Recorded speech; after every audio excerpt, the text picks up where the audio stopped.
नमस्कार, स्वागत है आप सभी का एक बार फिर बायोलॉजी वन लाइनर्स में। 100 वन लाइनर्स हम अभी डिस्कस करने वाले हैं। शुरुआत करते हैं। चलिए, पहला सवाल है कि कौन सा ऐसा पेड़ है जिसकी जो बार्क है, जिसकी छाल है पेड़ की, वो यूज़ करी जाती है एक कॉन्डिमेंट के फॉर्म में या फिर एक मसाले के रूप में।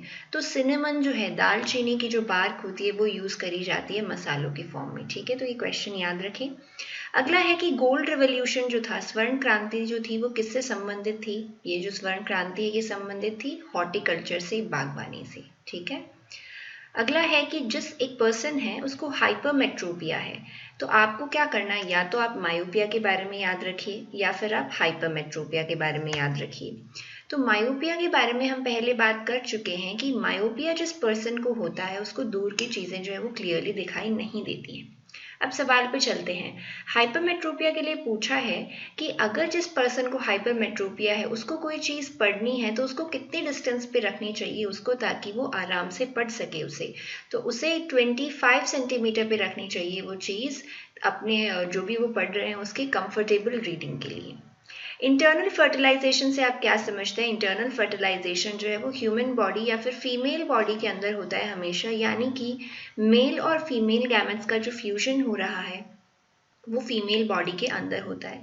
लेकिन इसके साथ में हमारे पास एक और इसका टाइप होता है जो कि होता है एक्सटर्नल फर्टिलाइजेशन, जैसे कि फ्रॉग में पाया जाता है एक्सटर्नल फर्टिलाइजेशन। तो एक्सटर्नल फर्टिलाइजेशन में क्या होगा, फ्रॉग यूजुअली एक्वेटिक मीडियम में जब रहता है तब एक्वेटिक मीडियम के अंदर जो मेल और फीमेल गैमेट है उसका फ्यूजन हो जाएगा और उसके बाद में जो जायगोट है वो वापस एंटर कर जाता है फीमेल बॉडी के अंदर। तो ये प्रोसेस होती है एक्सटर्नल फर्टिलाइजेशन की। तो एक्सटर्नल फर्टिलाइजेशन जो है वो एक्सटर्नल एनवायरनमेंट में होता है, फीमेल बॉडी के अंदर नहीं होता। Eyes must be remove with in, देखिए बहुत सारे लोग आई डोनेशन के लिए अप्लाई करते हैं। ठीक है, तो जैसे ही उनकी डेथ हो जाती है उसके 4 से 6 घंटे के अंदर अंदर आंखों को रिमूव कर लेना चाहिए, आंखों को रिमूव कर लेना चाहिए अगर आई डोनेशन के लिए उन्होंने अप्लाई किया हुआ है तो। ठीक है, तो इसके लिए क्या होता है, नियरेस्ट जो सेंटर होता है उसको इन्फॉर्म करना होता है, वहां से कोई मेंबर आता है और उसके बाद में पूरी प्रोसेस आगे होती है। एजेंट्स ऑफ इन्फेक्शन कौन कौन से होते हैं, यानी कि कोई कम्युनिकेबल डिजीज अगर है तो वो किस किस तरह से आपको इन्फेक्ट कर सकती है। ठीक है, तो पहला देखिए फिजिकल कांटेक्ट। फिजिकल कांटेक्ट से कुछ डिजीजेस स्प्रेड होती हैं, तो इसका तो सबसे अच्छा एग्जाम्पल ही है कोविड-19। तो कोविड-19 के अंदर फिजिकल कांटेक्ट जो 1 मीटर मिनिमम डिस्टेंस रख रही है वो किस लिए है, क्योंकि अगर फिजिकल कांटेक्ट होगा तो वो डिजीज स्प्रेड हो सकती है। दूसरा है वेक्टर्स। वेक्टर्स के थ्रू भी डिजीजेस स्प्रेड होती है, तो इसके एग्जाम्पल्स हो सकते हैं मलेरिया हो सकता है, काला आजार हो सकता है। बहुत सारे हमने एग्जाम्पल्स पढ़े थे जिसमें अलग अलग तरह के मॉस्किटोज हैं, कोई फ्लाइज हैं, ये अलग अलग डिजीजेस को ट्रांसफर कर रही थी। और कुछ मीडियम भी है, जैसे वाटर हो सकता है, सॉइल हो सकता है, या फिर वेजिटेबल्स की सरफेस। ये भी कुछ ऐसे फॉर्म्स हैं जिनसे क्या है ट्रांसमिट हो सकता है कोई इन्फेक्शन। तो ये थे एजेंट्स ऑफ इन्फेक्शन, कौन कौन से मेथड्स हैं जिनके थ्रू कोई कम्युनिकेबल डिजीज जो है वो स्प्रेड कर सकती है। हीमोग्लोबिन के बारे में पूछा है कि इसकी मैक्सिमम एफिनिटी किसके लिए होती है। तो हीमोग्लोबिन की मैक्सिमम एफिनिटी जो है वो होती है कार्बन मोनोऑक्साइड के लिए। ठीक है, और अगर ऑक्सीजन के कंपैरिजन में देखें तो कार्बन मोनोऑक्साइड के लिए जो एफिनिटी होती है वो 200 गुना ज़्यादा होती है। ठीक है, तो इतनी ज़्यादा है, और मैक्सिमम भी किसके लिए, कार्बन मोनोऑक्साइड के लिए। अगला सवाल है कि a change in focal length of the eye lens, आंखों का जो लेंस है हमारा कॉन्वेक्स लेंस होता है, अगर उसकी फोकल लेंथ को चेंज करना है तो ये किसकी मदद से होगा, ये होगा सीलियरी मसल्स की हेल्प से जो हमारी आई में प्रेजेंट होती हैं। ओके, हेवी एक्सरसाइज के टाइम पे क्या होता है, हमें लेग्स के अंदर क्रैम्प्स आने लग जाते हैं। ये किस लिए होता है, क्योंकि एक्यूमुलेशन ऑफ एसिटिक एसिड, और एसिटिक एसिड का फॉर्मेशन कैसे हुआ, इन एरोबिक रेस्पिरेशन से। ठीक है, किस वजह से होते हैं क्रैम्प्स, लैक्टिक एसिड से। फ्रॉग्स जो है वो ज़्यादातर किस तरह के एनिमल्स होते हैं, ओवीपैरस एनिमल्स होते हैं। ओवीपैरस कौन से होते हैं, जो एग ले करते हैं, यानी कि ये अंडे देंगे, न्यू बॉर्न्स को डायरेक्टली पैदा नहीं करेंगे। तो एग लेइंग एनिमल्स जो होते हैं उनको हम ओवीपैरस कहते हैं। आपको कुछ एग्जाम्पल्स बताने हैं ऐसे ऑर्गेनिजम्स के जो बडिंग के थ्रू रिप्रोड्यूस करते हैं। तो कुछ बैक्टीरिया हैं जो बडिंग के थ्रू रिप्रोड्यूस करेंगे, यीस्ट करता है बडिंग के थ्रू, कुछ कोरल्स हमारे एक्वेटिक इकोसिस्टम्स में होते हैं, जेलीफिश एंड सी एनेमोन्स। तो ये कुछ एग्जाम्पल्स हैं। सी एनेमोन्स आपके टीनोफोरा से बिलोंग करते हैं। ठीक है, तो ये कुछ एग्जाम्पल्स हैं जो कि इनके अंदर कौन सा एसेक्सुअल मोड ऑफ रिप्रोडक्शन है, बडिंग। अगला देखिए, आपको बताया है कि कफ, कोल्ड, न्यूमोनिया और ट्यूबरक्लोसिस ये सब कौन सा मोड ऑफ स्प्रेड है इनका। तो देखिए, मैंने आपको बताया था कि लंग्स से रिलेटेड जो डिजीजेज होती हैं यूजुअली उनका मोड ऑफ स्प्रेड जो होता है वो एयर के थ्रू होता है। तो यहाँ देखिए, कोल्ड और कफ, इसके अंदर आपका रेस्पिरेटरी ट्रैक्ट का अपर वाला पार्ट अफेक्टेड होता है। न्यूमोनिया के अंदर भी अपर पार्ट अफेक्टेड है। ट्यूबरक्लोसिस में आपके लंग्स अफेक्टेड होते हैं। ठीक है, अगेन सारे डिजीजेस कैसी हैं जो लंग्स को इफेक्ट कर रही हैं, तो इनका जो स्प्रेड का रूट होगा वो होगा एयर के थ्रू। ठीक है, अगर आसपास कोई ऐसे इन्फेक्टेड पर्सन के पास में अगर कोई दूसरा हेल्दी पर्सन बैठा है और उनके खांसने से, छींकने से कुछ ड्रॉपलेट्स जो होते हैं उनके माउथ से या उनके लंग्स से वो है एयर के अंदर आ जाते हैं, और वो अगर डायरेक्ट कांटेक्ट में किसी हेल्दी पर्सन के आ जाएंगे तो उनको वो इन्फेक्शन हो सकता है। अ पर्सन विद हाइपरमेट्रोपिया, तो जैसे हाइपरमेट्रोपिया है उसमें पास की चीज़ें आसानी क्लियरली नहीं दिखेंगी, नियर बाय ऑब्जेक्ट्स को वो साफ तरीके से नहीं देख पाता है। बोन्स जो है वो कौन से विटामिन की डेफिशिएंसी से सबसे ज़्यादा इफेक्ट होती हैं, प्रभावित होती हैं, वो विटामिन है हमारा विटामिन डी। विटामिन डी की अगर डेफिशिएंसी होती है तो बोन्स आपकी सबसे पहले इफेक्ट होंगी। सेंट्रल नर्वस सिस्टम जो है ह्यूमन बॉडी का, उसके कौन कौन से पार्ट्स होते हैं, उसमें आपका एक ब्रेन इन्वॉल्व होता है और दूसरा स्पाइनल कॉर्ड। ये दोनों मिलकर के आपका सेंट्रल नर्वस सिस्टम का फॉर्मेशन करते हैं। टैडपोल क्या होता है, जो लार्वल स्टेज होती है फ्रॉग की, उसे टैडपोल के नाम से जाना जाता है। टैडपोल जो है बाद में जाकर के एडल्ट फ्रॉग के अंदर कन्वर्ट हो जाता है, और ये जो प्रोसेस है टैडपोल से एडल्ट बनने की, इस प्रोसेस को कहते हैं मेटामॉर्फोसिस। क्या कहते हैं? मेटामॉर्फोसिस। ओके, आगे देखिए, during heavy exercise breathing rate in an average adult person can increase up to, बहुत ज़्यादा जब आप एक्सरसाइज कर रहे होते हो उस टाइम पे हमने देखा है कि हमारी जो ब्रीदिंग रेट है वो भी इंक्रीज हो जाती है, हमारी जो हार्ट बीट रेट है वो भी इंक्रीज हो जाती है। ठीक है, तो आपसे पूछा है कि कहाँ तक इंक्रीज हो सकती है जो रेस्पिरेटरी रेट है वो, तो 25 पर मिनट तक इंक्रीज हो सकती है। नॉर्मली हमारी जो ब्रीदिंग रेट है वो 12 to 16 पर मिनट होती है, तो देखिए वो इंक्रीज होकर के कितनी हो सकती है? 25। ओके, एक्सटर्नल फर्टिलाइजेशन कहाँ होता है? एक्सटर्नल फर्टिलाइजेशन फ्रॉग के अंदर होता है। ठीक है, आगे है कि ब्रायोफाइट्स जो हैं उनको एम्फीबियंस ऑफ प्लांट किंगडम के नाम से भी जाना जाता है। ऐसा क्यों? क्योंकि एम्फीबियंस के बारे में क्या खास बात है कि ये लैंड के ऊपर और वाटर में दोनों जगह रह सकते हैं, और ऐसा ही कुछ ब्रायोफाइट्स के साथ है। ठीक है, तो सही जवाब क्या होगा कि ब्रायोफाइट्स को बोलते हैं हम amphibians of plant kingdom. Animalia जो है या फिर आपका एनिमल किंगडम जो है उसका सबसे बड़ा फाइलम कौन सा है? एनिमेलिया का सबसे बड़ा फाइलम है आर्थ्रोपोडा, और आर्थ्रोपोडा के अंदर भी जो इंसेक्ट्स हैं वो ऐसे ऑर्गेनिजम्स हैं जो सबसे ज्यादा मात्रा में प्रेजेंट हैं। इंसुलिन की डिस्कवरी किसने करी थी? इंसुलिन की डिस्कवर करी थी फ्रेडरिक बैंटिंग ने। ठीक है, याद रखिए इसको आप। अगला सवाल है कि ब्रायोफाइट्स एक ग्रुप है, उसके अंदर 3 अलग अलग डिविजन्स होते हैं नॉन वैस्कुलर प्लांट्स के। नॉन वैस्कुलर से आप क्या समझते हो? यानी कि इसके अंदर जो जाइलम है और जो फ्लोएम है वो दोनों ही प्रेजेंट नहीं होते हैं ब्रायोफाइट्स के अंदर। तो कौन कौन से ऐसे ग्रुप्स हैं जो ब्रायोफाइट्स के अंदर इंक्लूड करे गए हैं? वो ग्रुप्स हैं आपके लिवरवर्ट्स हैं, हॉर्नवर्ट्स हैं और मॉसल्स हैं। तो ये 3 ग्रुप्स हैं जिनको ब्रायोफाइट के अंदर आगे क्लासिफाई किया गया है। Animals belonging to phylum chordata, वो एनिमल्स जो कॉर्डेटा को बिलोंग करते हैं उनके कुछ कुछ कैरेक्टरिस्टिक फीचर होते हैं, वो कौन कौन से होते हैं? तो कॉर्डेटा का सबसे पहला फीचर होता है नोटोकॉर्ड की प्रेजेंस। ठीक है, सबसे पहला तो क्या होगा? नोटोकॉर्ड प्रेजेंट होगी उसमें। उसके अलावा उसमें डॉर्सली यानी बॉडी के पीछे की तरफ एक हॉलो नर्व कॉर्ड होती है, और तीसरा उनके अंदर फेरेंजियल गिलस्लेट्स होते हैं। तो ये 3 कैरेक्टरिस्टिक फीचर मानी जाती है कॉर्डेटा फाइलम की। ठीक है, अगला है कि प्रीडोमिनेंट स्टेज जो है लाइफ साइकिल की मॉस की, मॉस कौन से में आता है? अभी अभी हमने पढ़ा था मॉस इंक्लूड होता है ब्रायोफाइटा के अंदर। तो ब्रायोफाइटा की जो प्रीडोमिनेंट स्टेज है वो होती है गैमेटोफाइट। ठीक है, आगे देखिए, ओवरीज के बारे में पूछा, कितनी ओवरीज होती हैं ह्यूमन फीमेल के अंदर? 2 ओवरीज प्रेजेंट होती हैं, और वो दोनों बॉडी एब्डोमेन में दोनों तरफ सिचुएटेड है, यानी एक लेफ्ट साइड में सिचुएटेड होगी और दूसरी राइट साइड में प्रेजेंट होगी। तो यहाँ पे यही बोला गया है, 1 on each side of the lower abdomen in female. Abdomen का जो लोअर पार्ट है उसके अंदर दोनों साइड एक एक ओवरीज प्रेजेंट होती है। ओवरीज 2 होती हैं, फेलोपियन ट्यूब भी 2 होती हैं। यूटरस कितना होता है? यूटरस 1 होता है। Okay, Through photosynthesis, at least a half of the total carbon dioxide fixation on the earth is carried out by. तो photosynthesis से क्या होता है, कार्बन डाइऑक्साइड का फिक्सेशन होता है और ऑक्सीजन गैस रिलीज होती है. तो टोटल फोटोसिंथेसिस में से ऑलमोस्ट जो आधा फोटोसिंथेसिस है वो कौन परफॉर्म करते हैं, एल्गी परफॉर्म करते हैं. ठीक है.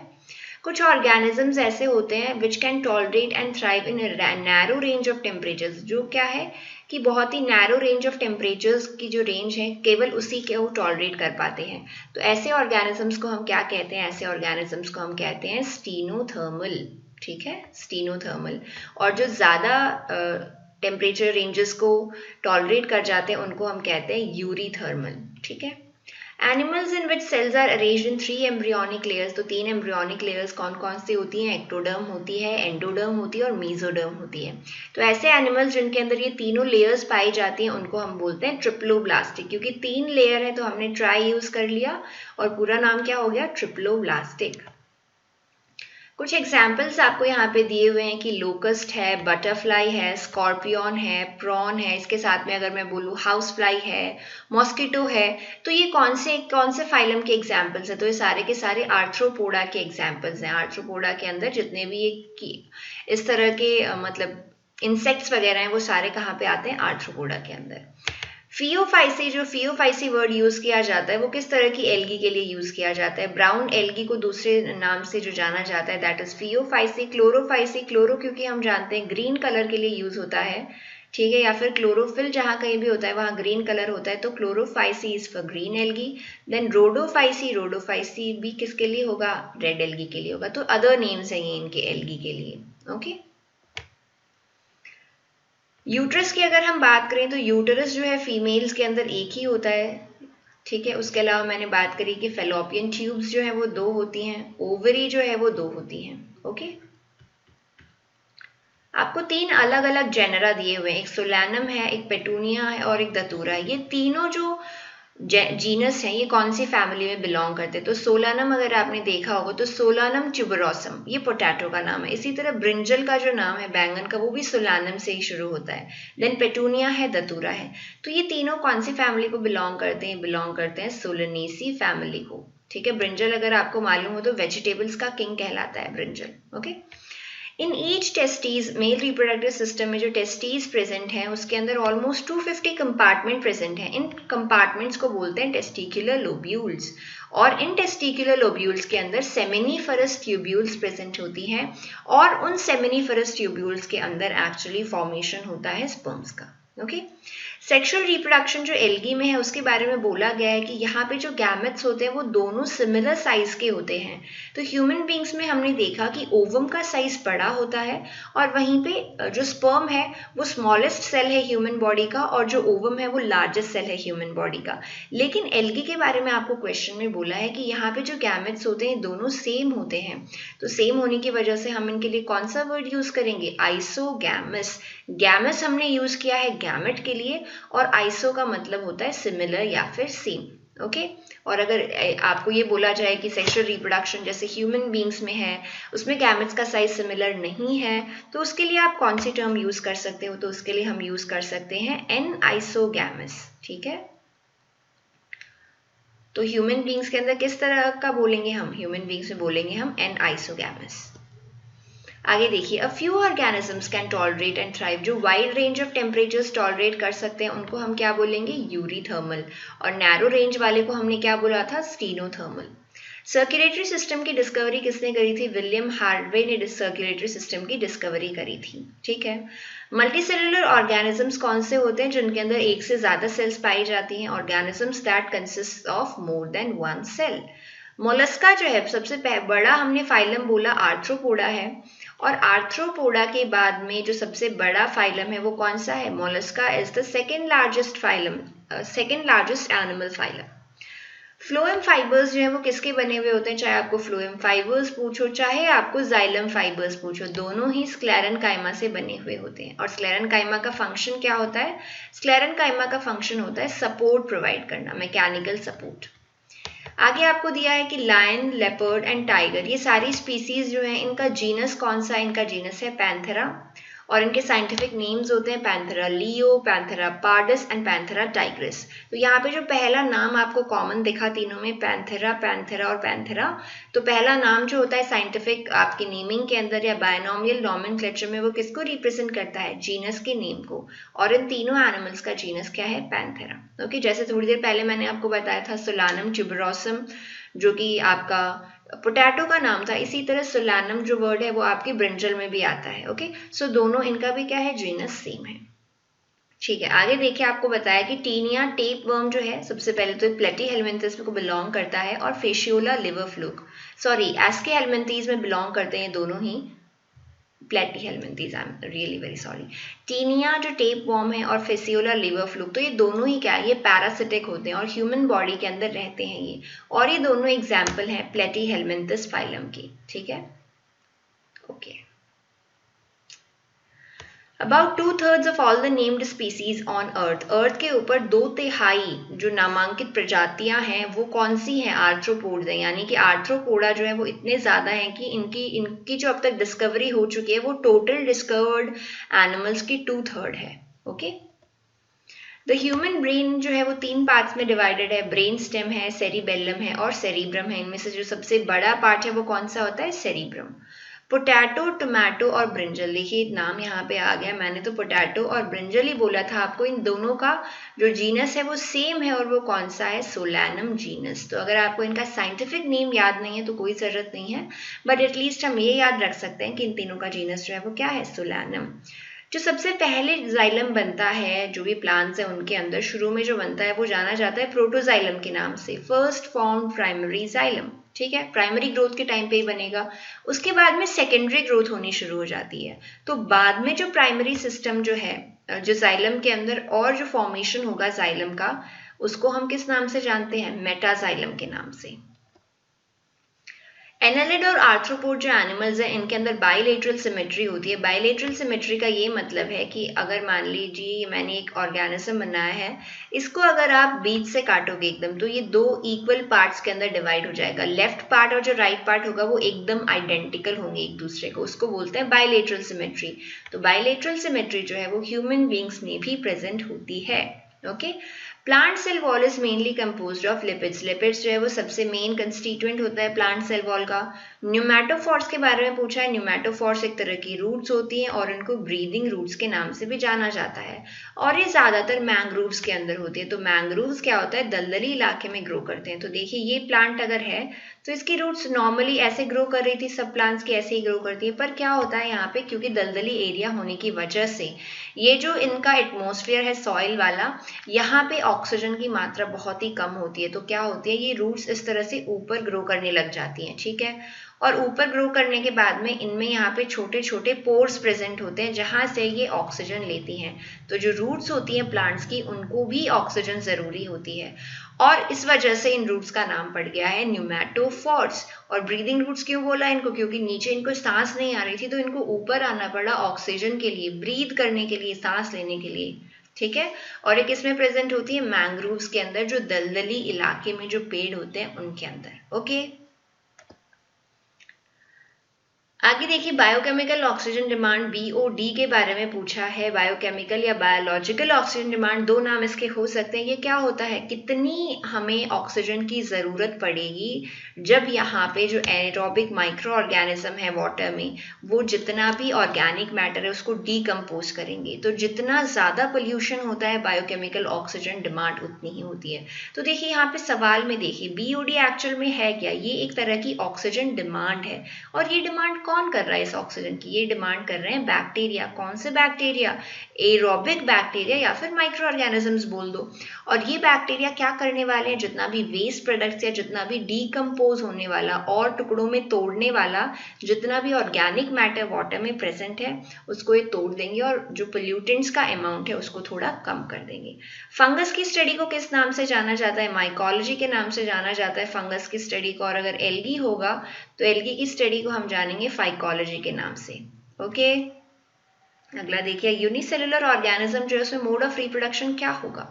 तो देखिए बेचारे के पास में एक ही सेल है, तो ये क्या करेगा, अगर सेल डिवीजन करेगा तो ये सेल डिवाइड हो जाएगी 2 सेल्स के अंदर। ठीक है, तो 2 सेल्स बन गई यानी कि अलग अलग सेल है, यानी अलग अलग ऑर्गेनिज्म बन गए।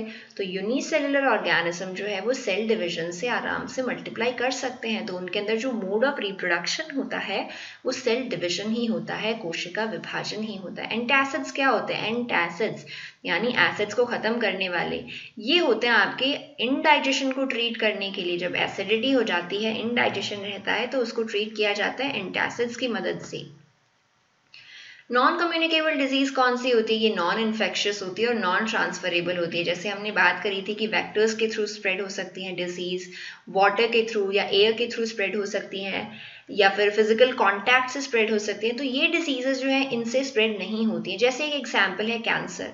तो कैंसर जो है आपको, अगर आप किसी कैंसर वाले पेशेंट के अगर फिजिकल कांटेक्ट में आओगे तो भी आपको स्प्रेड नहीं होता है।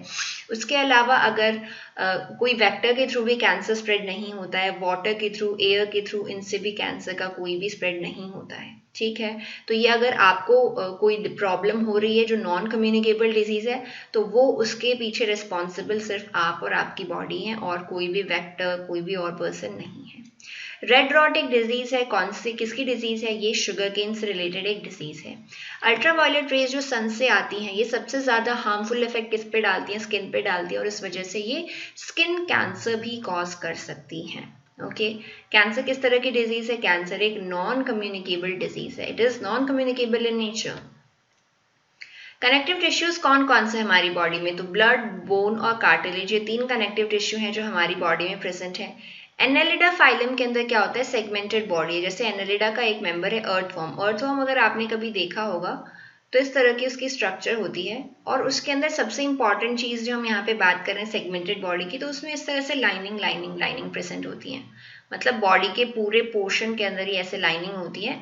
इससे ऐसा फील होता है कि हम उसकी बॉडी को सेगमेंट्स में काट सकते हैं, इसलिए हमने नाम क्या दे दिया उसको? Segmented body.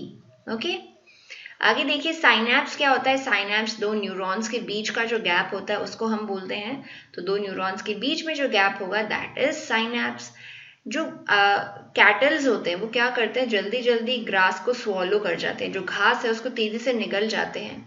क्यों? तो उनको चबाना नहीं होता है, क्योंकि हमको तो यही बोला जाता है कि खाना चबाकर खाना चाहिए, तो उनको भी चबाना तो पड़ता है, लेकिन वो क्या करते हैं? फटाफट उसको चबा करके यानी स्वॉलो करके उसको र्यूमेन में स्टोर कर लेते हैं, और उसके बाद में जब भी वो रेस्ट कर रहे होते हैं, वो जो उसका स्वॉलोड ग्रास है, निगला हुआ घास है, उसको धीरे धीरे जुगाली निकालते रहते हैं। सो उस टाइम पे वो क्या करते हैं? उसको और उसका ब्रेक डाउन कर रहे होते हैं। तो बेसिकली ये क्या करते हैं? अपने र्यूमेन में एक एक्स्ट्रा पाउच है इनका, उसके अंदर स्टोर कर लेते हैं, और बाकी फर्दर एक्टिविटीज बाद में करते हैं। प्लांट टिश्यूज जो है वो 3 तरह के होते हैं। पैरेन्काइमा है, कॉलनकाइमा है और स्क्लेरेन्काइमा है। स्नेक्स, टर्टल, लिजार्ड, क्रोकोडाइल, ये सारे कौन से में आते हैं? स्नेक हमें मालूम है रेप्टीलिया में आता है, टर्टल है, लिजार्ड है, क्रोकोडाइल है, ये सब के सब मेंबर्स हैं रेप्टाइल की, फाइलम रेप्टाइल की। एनिमल टिश्यूज जो है वो 4 बेसिक टाइप्स में क्लासिफाइड है। कनेक्टिव टिश्यू हो गया, मसल टिश्यू हो गया, न्यूरॉन्स या नर्वस टिश्यू हो गया, और एपिथेलियल टिश्यू हो गया। यूनिसेलुलर ऑर्गेनिजम्स के अंदर जितने भी फंक्शन हैं, भले वो डाइजेशन का हो, रेस्पिरेशन का हो, रिप्रोडक्शन का हो, सबको परफॉर्म करने के लिए उनके पास सिर्फ एक ही सेल है, वही सेल है जो सारे फंक्शंस को करेगी। ओके, एक्सिलरी बड जो है, एक्सिलरी बड जो है एक ब्रांच के अंदर डेवलप होता है प्लांट के अंदर। ठीक है, ओव्यूल के 3 पार्ट होते हैं। एक तो इंटेग्यूमेंट होता है, इंटेग्यूमेंट कवरिंग के जैसी एक स्ट्रक्चर होती है। ठीक है, उसके बाद में बीच में न्यूसेलस प्रेजेंट होता है, और न्यूसेलस के अंदर फीमेल गैमेटोफाइट प्रेजेंट होती है। तो ये 3 पार्ट्स होते हैं ओव्यूल के। बाहर से अगर आप चलोगे तो सबसे बाहर कवरिंग्स प्रेजेंट होंगी जिनको इंटेग्यूमेंट्स बोलते हैं, उसके बाद में न्यूसेलस होता है, और उसके बाद में फीमेल गैमेटोफाइट होता है। सिट्रस कैंकर जो है एक प्लांट डिजीज है, प्लांट से रिलेटेड डिजीज है। अजीब सा नाम है तो हो सकता है आपको पूछ लिया जाए। चिकन पॉक्स जो है एक वायरल डिजीज है। कौन से वायरस से होती है? Please let me know. Variola virus था, उससे स्मॉल पॉक्स हुआ था। चिकन पॉक्स किससे होगा बताइए? टाइफॉइड जो है, टाइफॉइड एक वाटरबॉर्न डिजीज है। तो देखिए यहाँ से आपको पता चलता है, जो हमने मोड ऑफ ट्रांसमिशन बोला था उसके अंदर जहाँ पे हमने वाटर इंक्लूड किया था, तो किस तरह से वाटर के थ्रू भी ट्रांसफर जो है वो डिजीज का हो सकता है। तो टाइफॉइड जो है यूजुअली एक वाटर रिलेटेड डिजीज है। ओके,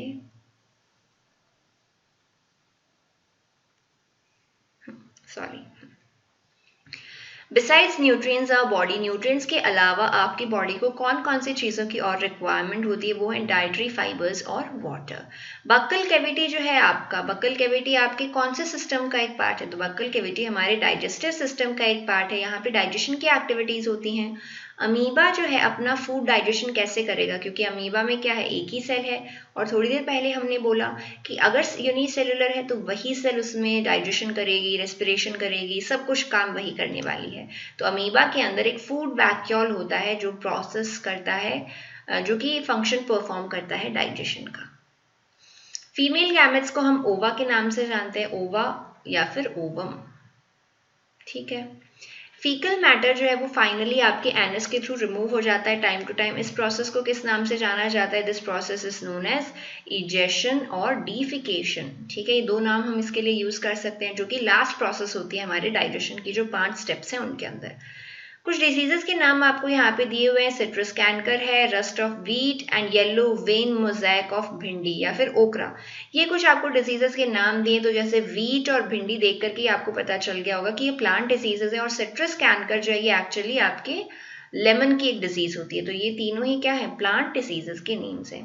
प्लास्टिड्स की डिस्कवरी किसने करी थी, प्लास्टिड की डिस्कवरी करी थी अर्नस्ट हैक्कल ने, ओके।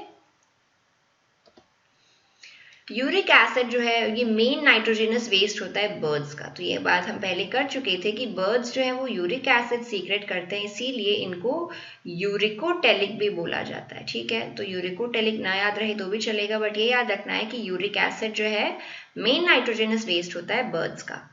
केराटिन प्रोटीन आपकी बॉडी में कहाँ कहाँ पाया जा सकता है, केराटिन प्रोटीन आपके नेल्स में प्रेजेंट होता है, आपके हेयर में प्रेजेंट होता है, ठीक है। दो इंपॉर्टेंट चीज़ें। बाकी एनिमल्स की बात करें तो उनके सींग में पाया जाता है, उनकी हूफ्स में पाया जाता है, ठीक है। अब देखिए सर्कुलेटरी सिस्टम जो है वो दो टाइप का होता है, आपके एक ओपन सर्कुलेटरी सिस्टम और एक क्लोज सर्कुलेटरी सिस्टम। हमारे अंदर क्लोज सर्कुलेटरी सिस्टम पाया जाता है।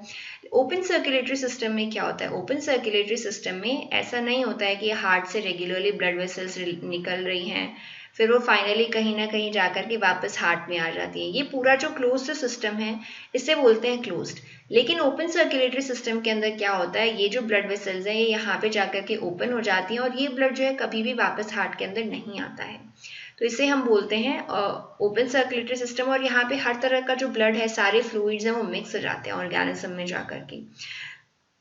दो एग्जाम्पल्स आपको यहाँ पे दिए हुए हैं, कॉकरोच और प्रॉन, इनके अंदर ओपन सर्कुलेटरी सिस्टम होता है, यानी कि आर्थ्रोपोडा जो है आपका, उसके अंदर किस तरह का आपका सर्कुलेटरी सिस्टम होगा, आर्थ्रोपोडा के अंदर होगा आपका ओपन सर्कुलेटरी सिस्टम।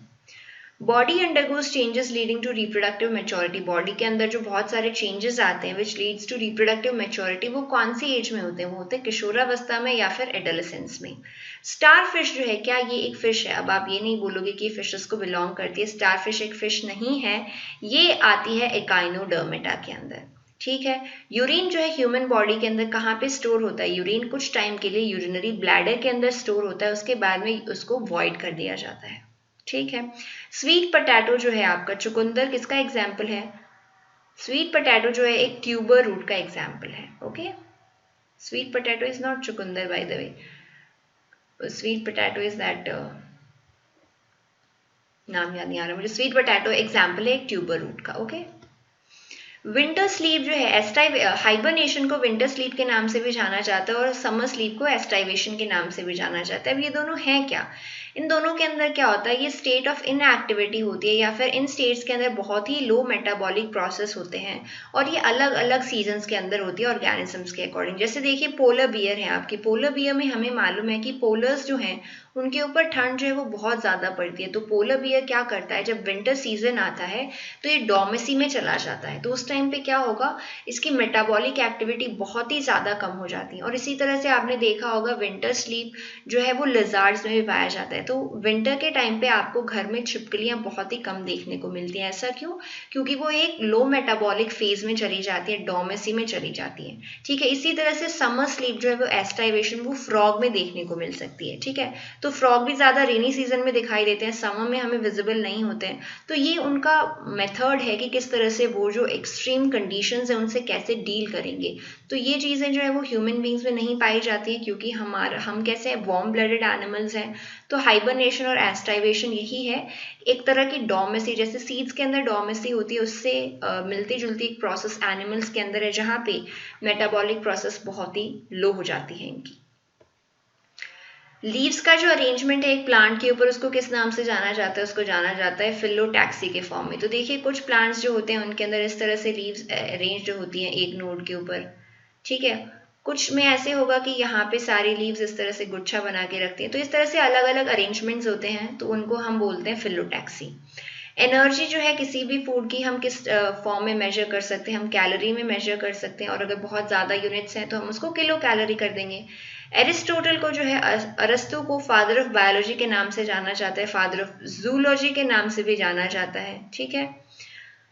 आगे अगर आप बताइए मुझे कि प्लांट्स जो सॉल्टी वाटर के अंदर ग्रो कर सकते हैं उनको हम किस नाम से जानते हैं, उसको हम जानते हैं हेलोफाइट्स के नाम से, क्योंकि जो हेलो वर्ड है उसका मतलब ही क्या होता है, सॉल्ट। हेलोजेंस के अंदर आपने पढ़ा होगा, ठीक है। तो वो प्लांट्स जो सॉल्टी वाटर के पास में ग्रो कर सकते हैं उन्हें हम बोलते हैं हेलोफाइट्स। ओके नेक्स्ट, हाँ, प्रोटोप्लाज्म जो है उसको physical basis of life consider किया गया है। तो ये हम याद रखेंगे कि प्रोटोप्लाज्म जो है, जीव द्रव्य जो है, उसको जीवन का भौतिक आधार माना जाता है। एनाल्जेसिक्स क्या होते हैं? एनाल्जेसिक्स वो मेडिसिन होती है जो आपके पेन को रिलीव करती हैं। पेन रिलीफ के लिए जब भी आप कोई मेडिसिन लेते हो वो एनाल्जेसिक होती है। हेलियोफाइट्स कौन से प्लांट्स होते हैं? हेलियोफाइट्स वो प्लांट्स होते हैं जिनको छाया पसंद हो, सन लविंग ट्रीज जो है वो होते हैं आपके हेलियोफाइट्स। ओके, लेमन जो है उसके अंदर सबसे ज्यादा मात्रा किसकी पाई जाती है? उसमें सबसे अधिक मात्रा जो है वो पाई जाती है विटामिन सी की, ठीक है। तो जितने भी सिट्रस फ्रूट्स होते हैं, जितने भी फ्रूट्स अगर आपको ऐसा लगे कि ये खट्टे हैं, उनके अंदर विटामिन सी जो है वो जरूर मिलेगा। तो ये आज के 100 प्रश्न थे। Thank you and have a nice day.